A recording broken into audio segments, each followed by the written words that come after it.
নরসিংদীর মনোহরদীতে ভাষা আন্দোলন গবেষণা কেন্দ্র ও জাদুঘরের সাবেক ব্যবস্থাপনা পরিচালক বিশিষ্ট লেখক ও গবেষক মরহুম এম.আর. মাহবুবের স্মরণসভা ও সাহিত্য পুরস্কার বিতরণ 2024 অনুষ্ঠিত হয়েছে। শুক্রবার বিকেলে সাগরদী এল.কে. ইউনিয়ন বহুমুখী উচ্চ বিদ্যালয় হলরুমে কবিতা আবৃত্তি, আলোচনা সভা ও সাংস্কৃতিক অনুষ্ঠানের আয়োজন করা হয়। জাতীয় সাহিত্য চর্চা পরিষদের সভাপতি অধ্যক্ষ মোহাম্মদ মতলব হোসেন মুকুলের সভাপতিত্বে ও এমদাদুল হকের সঞ্চালনায় প্রধান অতিথি হিসেবে উপস্থিত ছিলেন প্রাকৃতজ শামীম রুমি টিটন। বিশেষ অতিথি ছিলেন বড়চাপা ইউনিয়ন পরিষদের চেয়ারম্যান উপাধ্যক্ষ এম সুলতান উদ্দিন। প্রধান আলোচক ছিলেন ডক্টর কে.এ.এম. সাইফুল ইসলাম।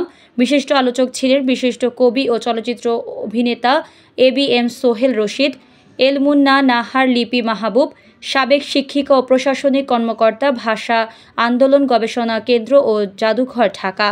উদ্বোধক ছিলেন নাজমুল হক ভান্ডারী, বিশিষ্ট লেখক, সংগঠক ও প্রতিষ্ঠাতা, ideal BM college, Chalakchar, Monohardi, Narsingdi. আরও উপস্থিত ছিলেন বিশিষ্ট কবি ও লেখক মোসলেউদ্দিন প্রধান, মোহাম্মদ হাবিবুর কাইয়ুম, মোহাম্মদ দেলোয়ার হোসেন, হুমায়ুন কবির, রহিমা আক্তার লিলি, কবির সোহাগ, M.S. শামীম, রফিকুল ইসলাম সহ আরও অনেকে। অনুষ্ঠান শেষে গুণী লেখকদের মাঝে সম্মাননা ক্রেস্ট প্রদান করা হয়। আমরা বিশাল আকাশে উড়ি, ছোট্ট ঘরে ফিরি, তাই নাকি? মানুষের ঘরটা কোথায়?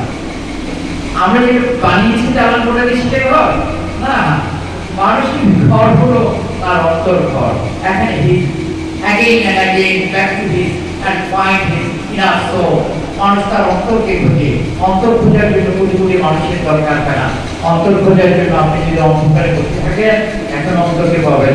আপনি যদি নীরবে নিঃশব্দে একা একা পথ হাঁটেন, অন্তর খুঁজে পাবেন।